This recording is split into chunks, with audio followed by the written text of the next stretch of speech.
रीमा की शादी को 2 साल होने वाले थे, लेकिन अभी तक सास का दिल नहीं जीत पाई थी। एक सहेली जैसी ननद थी, लेकिन अभी कुछ मंथ पहले उसकी शादी हो गई थी, इसलिए रीमा और अकेली हो गई थी। रीमा हर कोशिश करती कि सास के दिल में जगह बना सके, लेकिन वो नाकाम रही।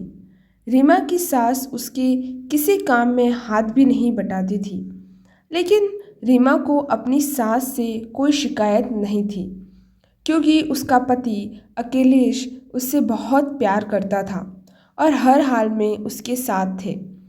अभी रीमा किचन में जा रही थी खाने की तैयारी करने, तभी आवाज़ आती है, अरे सीमा। रीमा की सास ने रीमा को आवाज़ लगाई, जल्दी आ इधर। रीमा जल्दी से दौड़ती हुई आई और बोली, क्या माँ जी? अरे कल मेरी दीदी आ रही है, तेरी मासी सास।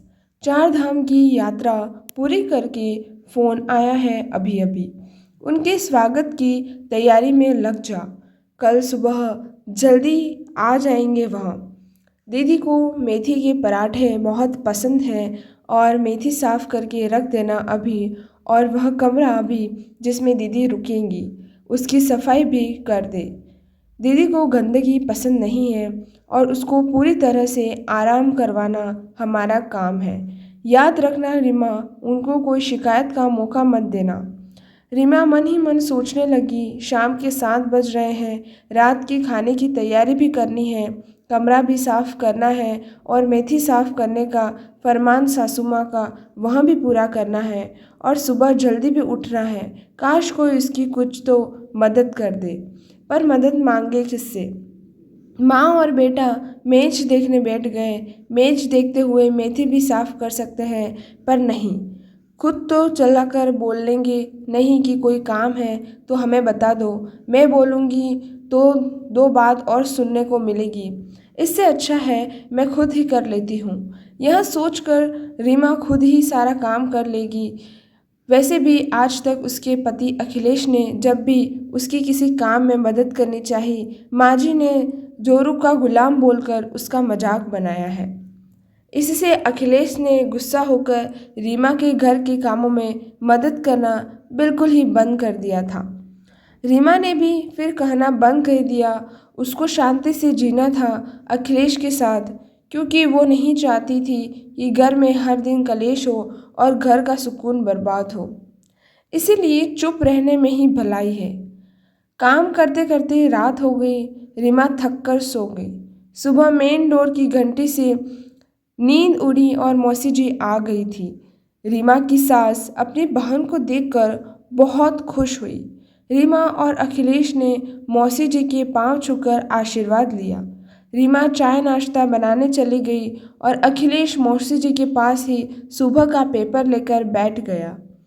रीमा की सास बोली, दीदी आपको भी शोभा की शादी में ही 4 धाम की यात्रा सूझी। अपनी इकलौती भांजी की शादी में भी आप आ सकती थी।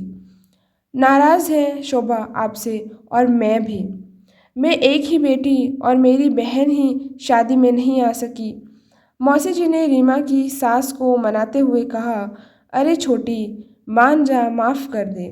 क्या करती, कब से 4 धाम की यात्रा का सोच रही थी। यह सब लोगों का साथ बैठ गया, तब जाना हो गया, नहीं तो वापस हमेशा की तरह मेरा यह 4 धाम की यात्रा का सपना अधूरा रह जाता।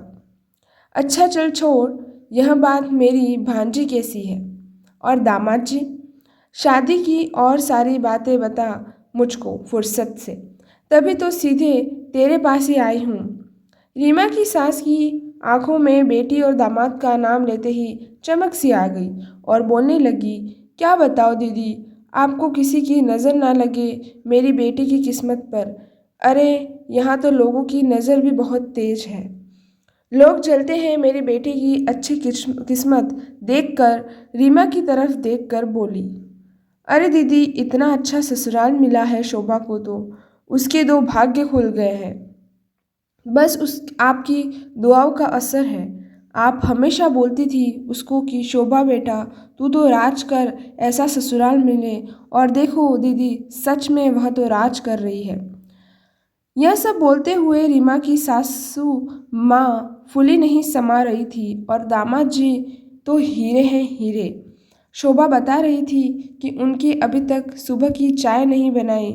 इन 7 महीनों में दामाद जी को बहुत सुबह जल्दी उठने की आदत है। सुबह की चाय वही बनाते हैं सबके लिए और शोभा को उसके कमरे में चाय देकर आते हैं। क्या बोलते हैं दीदी, बेड टी। ऐसा बोलकर सीमा की सास जोर जोर से हंसने लगी। शोभा की छोटे बड़े कामों में मदद करने के लिए हर वक्त उसकी सास, उसकी ननंद और दामाद जी हर वक्त तैयार रहते हैं। शोभा किचन में काम कर रही है तब दामाद जी उसको आवाज़ नहीं लगाते, खुद ले आते हैं अपना सामान। बहुत ही संस्कारी लड़का मिला है दीदी। इधर कई दिनों से मेरी तबीयत खराब है, हर दिन मुझसे भी फ़ोन करते तबीयत के बारे में पूछते रहते हैं। सच दीदी, ऐसा दामाद जिसको मिल जाए उसका तो जन्म सुधर जाए। मैं तो वारी वारी जाती हूँ दामाद जी पर। मेरी शोभा की पसंद नापसंद सबका ध्यान रखते हैं। सारा दिन हाँ शोभा शोभा करके उसके आगे पीछे लट्टू हुए फिरते हैं। जिस माँ की बेटी का ऐसा पति हो वह तो बहुत खुश नसीब होती है। बेटी की तरफ से चिंता मुक्त हो गई दीदी, मैं तो चैन की नींद सो सकती हूँ। और जोर जोर से हंसने लगी सीमा की सासू माँ और साथ में मासी भी। इस बीच अखिलेश वहाँ से उठ जाता है और रसोई की तरफ जाने लगता है। तभी माँ बीच में बोलती है, अरे तू किचन में क्या लेने जा रहा है? पेपर पढ़कर आवाज़ लगा दे रीमा को यहाँ से चाय नाश्ता लाने के लिए। अखिलेश पीछे मुड़ता है और माँ से बोलता है, नहीं माँ, मैं आज से रीमा को बाहर बैठा हुआ आवाज़ नहीं लगाऊंगा, बल्कि रसोई में जाकर खुद मुझे जो चाहिए वह ले लूँगा। छुट्टी वाले दिन जितना संभव हो उतना उसका हर काम में हाथ बटाऊंगा। आज मुझको पता चल गया आपकी बातें सुनकर, अगर पति अपनी पत्नी का किसी काम में मदद करे, हाथ बटाए, उसकी पसंद नापसंद के बारे में पूछे, प्यार और इज्जत से बात कर ले तो वह जोरू का गुलाम नहीं होता, बल्कि ऐसे व्यवहार और प्यार से तो खुद पत्नी अपने पति की शुक्रगुजार हो जाती है। और पत्नी नहीं बल्कि उसका परिवार और उसकी माँ भी तो पूरी चिंता दूर हो जाती है, जैसे आपकी चिंता दूर हो गई अखिलेश को लेकर। मुझको तो खुद पर शर्म आ रही है कि यह बात मैंने पहले क्यों नहीं सोची। काश रीमा की मम्मी भी आपके जैसे अपने दामाद के बारे में यानी मेरे बारे में किसी को इतना खुश होकर बोल सकती। पर चलो कोई बात नहीं, अब जागो जब जागो तब सवेरा। आज से मुझको भी दामाद जी जैसा बनना है माँ। पीछे चाय नाश्ते की ट्रे रीमा खड़ी थी, वह अपने इस नए रूपने वाले अखिलेश को देख रही थी। आंखों के कोर गोल हो चुके थे। रीमा को अखिलेश ने शरारती मुस्कान से देखा। रीमा को लगा कि 4 धाम की यात्रा मासी जी की पूरी हुई और फल उसको मिल गया है। आज मौसी जी के लिए रीमा गरम गरम मेथी के पराठे बनाने के लिए खुश होकर किचन में दौड़ गई। पीछे से अखिलेश भी आ गया और उसकी मेथी तोड़ने में मदद करने लगा। अगर दामाद बेटी को खुश रखता है तो वह हीरा है, और अगर बेटा बहू को खुश रखे तो वो जोरू का गुलाम हो जाता है। ऐसी सोच क्यों है? ये एक घर की बात नहीं है, हर घर की बात है। इस मानसिकता को बदलने के लिए घर के बेटे को ही पहल करनी पड़ेगी। पीछे से अखिलेश भी आ गया और उसकी मेथी तोड़ने में मदद करने लगा। अगर दामाद बेटे को खुश रखता है तो वह हीरा है, और अगर बेटा बहू को खुश रखे तो वह जोरू का गुलाम हो जाता है। ऐसी सोच क्यों है? और ये एक घर की बात नहीं है, हर घर की बात है। और इस मानसिकता को बदलने के लिए घर के बेटे को ही पहल करनी पड़ेगी। एक ही घर में बेटे और दामाद के लिए इतने अलग अलग सोच क्यों?